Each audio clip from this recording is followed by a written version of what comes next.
নমস্কার বন্ধুরা, শুভ দুপুর। তো কেমন আছো তোমরা? আশা করছি খুব ভালো আছো। আমরা হাটের জন্য বেরিয়ে পড়েছি দুজনে।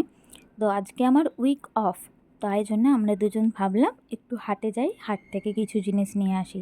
আর বাইরে যা পরিমাণে রোদ, বাজে 10টা, কিন্তু এত রোদ কিচ্ছু বলার নেই।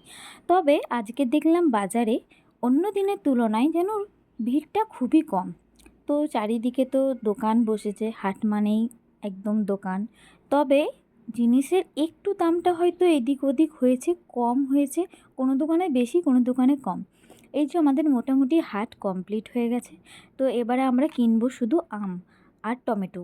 তো টমেটো আমরা কোনো জায়গায় ভালো পাচ্ছিলাম না, প্রচণ্ড পরিমাণে পেকে গেছে, মানে এতটাই গরম যে পেকে গেছে। এক জায়গায় পেলাম কাঁচা, নিয়ে নিলাম, আর এক জায়গা থেকে আম নিয়ে নিলাম। তারপরে আমটাম কিনে আমরা চলে গেলাম আখের রসের দোকানে। তো চলো ভিডিওটা এখানেই শেষ করছি। টাটা, আবার দেখা হবে নেক্সট একটা কোনো ভিডিওতে।